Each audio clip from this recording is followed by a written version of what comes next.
Hi everyone, welcome back to the video. And इस video में हम लोग बहुत ही ज़्यादा इंपॉर्टेंट टॉपिक को डिस्कस करने वाले हैं, which is about environmental pollution and degradation. So बहुत ही इंपॉर्टेंट टॉपिक है। अगर आप किसी भी competitive exam like UPSC, BPSC या किसी भी कॉम्पिटिटिव एग्जाम की आप तैयारी कर रहे हैं, so this topic is very very important. पर उससे भी ज़्यादा इन्वायरमेंट जिसमें आप रहते हैं उसको समझना बहुत ज़्यादा ज़रूरी है, क्योंकि जब आपके पास रहने के लिए जगह ही नहीं होगी तो फिर और सब चीज़ों का तो कोई मायने ही नहीं रखता।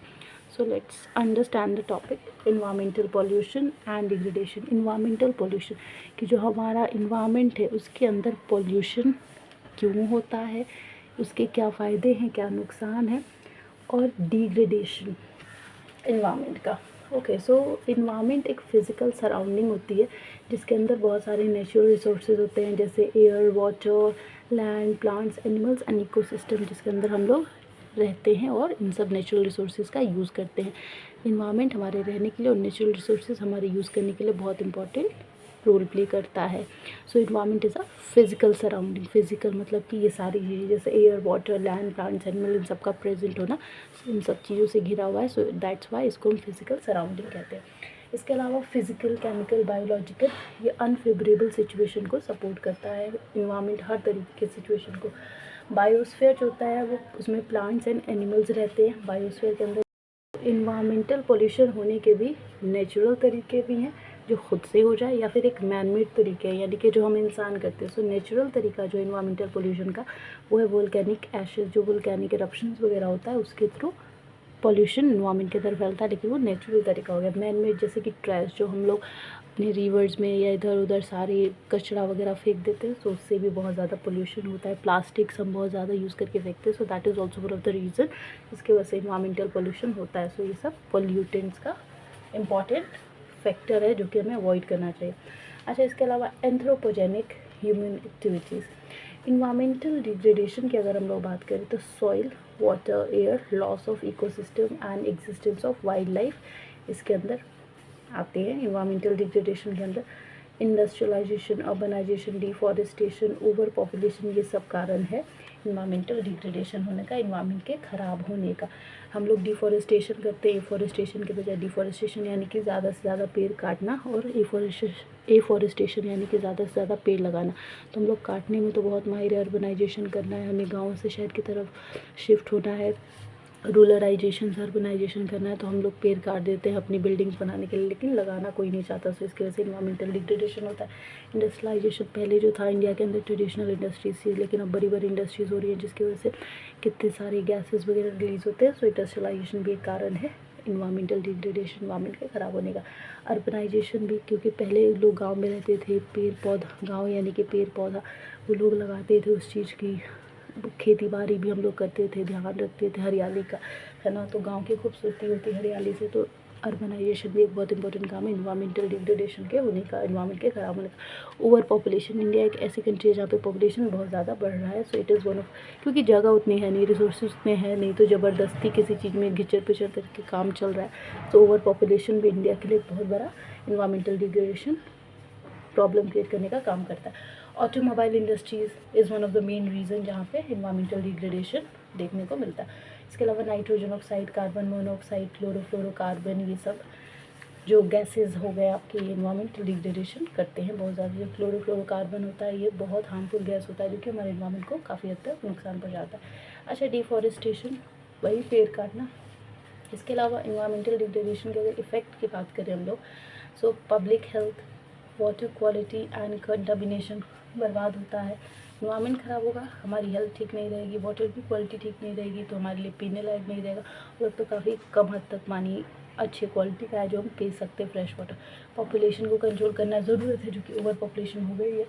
And ecosystem and endangered species को बचाने की ज़रूरत है। हम कहीं ना कहीं अपनी इन्हीं हरकतों से पॉल्यूशन फैला के हम अपने इकोसिस्टम को ख़राब कर रहे हैं। और जो स्पीसीज़ है, जैसे कि आज के टाइम पे डायनासोर्स को कोई नहीं देख पाता, लेकिन सबको देखने की चाहे, सो इंडेंजर्ड स्पीसीज़ को हमें बचाने की ज़रूरत है, जो बहुत सारे हैं। इसके अलावा अगर इन्वायरमेंटल डिग्रेडेशन की बात करें तो GHGs, green house gases, climatic change में एक बहुत बड़ा इंपॉर्टेंट रोल प्ले करता है। अगर ग्रीन हाउस गैसेज स्टेबल नहीं होगा तो या अगर या तो बढ़ेगा या घटेगा, जिसकी वजह से क्लाइमेट चेंज आपका सफ़र होगा। Fossil fuels, agriculture emissions green house gases को बढ़ाते हैं। पॉपुलेशन 2.4% वर्ल्ड लैंड है, जिसमें 70% ऑफ वर्ल्ड पॉपुलेशन रहती है। तो पॉपुलेशन भी एक बहुत बड़ा कारण है जिसकी वजह से environmental problem issues, environmental degradation देखने को मिलते हैं। पोवर्टी बहुत बड़ा कारण है अगर हम अपनी कंट्री की बात करें वर्ल्ड लेवल पे भी। सो पोवर्टी भी एक बहुत इंपॉर्टेंट रोल प्ले करता है, जिसमें नेचुरल रिसोर्सेज की कमी है और उसको यूज़ करने वाले लोगों की संख्या बहुत ज़्यादा है।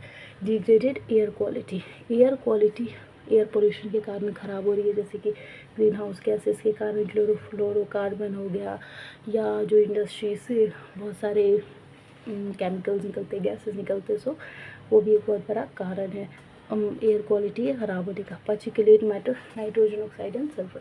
इसके अलावा डिग्रेडेड वाटर क्वालिटी जो है बहुत ज़्यादा ख़राब हो चुकी है, क्योंकि फ्रेश वाटर पीने के लिए बहुत कम है हमारे पास, पूरी दुनिया के पास, जिसमें contamination, industrial mining, oils spills और प्लास्टिक वेस्ट बहुत इंपॉर्टेंट रोल प्ले करते हैं, किस लिए, वाटर को बर्बाद करने में।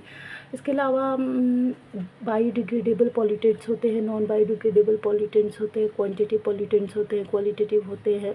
So let's discuss one by one each. Biodegradable pollutants की बात करें तो इसमें एनिमल और ह्यूमन वेस्ट के कारण होता है। फर्टिलाइजर्स ज़्यादा एक इम्पॉर्टेंट रोल प्ले करता है बायोडिग्रेडेबल पर। एग्रो बेस्ड, एग्रीकल्चर रिलेटेड जो चीज़ें होती हैं, सो जो एग्रीकल्चर बेस्ड चीज़ें होती हैं वो बायोडिग्रेडेबल पोल्यूटेंट्स बहुत ज़्यादा क्रिएट करती है। नॉन बायोडिग्रेडेबल में अगर बात करें, पेस्टिसाइड्स, हैवी मेटल जो है ये नॉन बायोडिग्रेडेबल पोल्यूटेंट्स को क्रिएट करने का काम करते हैं। तो हमें ज़रूरत है कि पेस्टिसाइड और हैवी मेटल को कम यूज़ करें, जिससे कि नॉन बायोडिग्रेडेबल पोल्यूटेंट्स कम हो और हमारा इन्वायरमेंट डिग्रेड ना हो, स्टेबल रहे, तभी तो हमें रहने के लिए जगह रहेगी। क्वांटिटी पोल्यूटेंट्स में कंसंट्रेशन रीचेज हो जाता है, जिसमें थ्रेशोल्ड मतलब कचरे वगैरह का लेवल बहुत ज़्यादा बढ़ जाता है। ये नेचर में अकर होते हैं क्वांटिटिव, जैसे कार्बन डाइऑक्साइड, CO2 और नाइट्रोजन ऑक्साइड। क्वालिटेटिव की बात करें तो ये नेचर में नहीं है। अच्छा, क्वांटिटिव नेचर में अकर करते हैं, मतलब नेचर में होते हैं, क्वालिटेटिव नेचर में नहीं होते, ये मैन मेड होते हैं, ठीक है। और इसके अलावा अगर क्वालिटेटिव के एग्जांपल की बात करें, फंगिसाइड और हर्बिसाइड, याद रखिएगा, क्वांटिटिव नेचर में होते हैं, क्वालिटेटिव नहीं होते, ये मैन मेड होते हैं। प्राइमरी की अगर बात करें, primary pollutants release in environment, natural human activity, दोनों कारण से रिलीज हो सकते हैं। Example carbon dioxide, carbon monoxide, sulphur dioxide और पार्टिकुलेट मैटर एंड हाइड्रोकार्बन। इसके अलावा सेकेंडरी पॉल्यूटेंट भी जो डायरेक्टली नहीं क्रिएट होता। Primary pollutant and other atmospheric components के कारण होता है, ये केमिकल इंटरेक्शन के थ्रू क्रिएट होता है। Secondary pollutant example sulphuric acid, nitric acid, या फिर पेरोक्सी एक्लिक नाइट्रेट, जिसको पैन कहते हैं शॉर्ट फॉर्म में। इसके अलावा अगर इन्वायरमेंटल डिग्रेडेशन के आगे हमें किस चीज़ का ध्यान रखना चाहिए वो समझिए। फॉरवर्ड वेज, जैसे पॉपुलेशन कंट्रोल बहुत ज़्यादा ज़रूरी है, जिससे कि जितना नेचुरल रिसोर्सेज है उसका यूज़ हर इंसान आसानी से कर सके, कोई बर्डन ना पड़े। तो पॉपुलेशन कंट्रोल करना ज़रूरी है कि गवर्नमेंट बहुत सारे एक्ट्स, पॉलिसीज़ बनाए, जिससे हम इंश्योर कर सके कि यस, हर इंसान को पॉवर्टी का सामना ना करना पड़े और जितनी की ज़रूरत है वो उतना रिसोर्सेज यूज़ कर ले। इंडस्ट्रियल पॉल्यूशन कंट्रोल भी करने की ज़रूरत है। इंडस्ट्री से जितने भी केमिकल्स, गैसेस रिलीज़ होते हैं, जिससे पॉल्यूशन होता है, उसको रोकने की ज़रूरत है। एफॉरेस्टेशन करने की ज़रूरत है, पेड़ लगाने की ज़रूरत है, ना कि डिफॉरेस्टेशन यानी कि पेड़ काटने की ज़रूरत नहीं है। एफॉरेस्टेशन यानी कि और ज़्यादा से ज़्यादा पेड़ लगाना, डिफॉरेस्टेशन यानी कि काटना। वाटर मैनेजमेंट करना ज़रूरी है, क्योंकि बहुत कम परसेंट वाटर हमारे पास बच गया है, फ्रेश वाटर। जैसे सॉलिड वेस्ट मैनेजमेंट एक बहुत इंपॉर्टेंट रोल प्ले करेगा इन्वायरमेंट को सेफ रखने के लिए। So all about environmental pollution and degradation, क्या होता है इन्वायरमेंट, कैसे क्या होता है पोल्यूशन, क्या होता है डिग्रेडेशन। आई होप आपको समझ में आया होगा। अच्छा लगे तो शेयर कर देना। Thank you.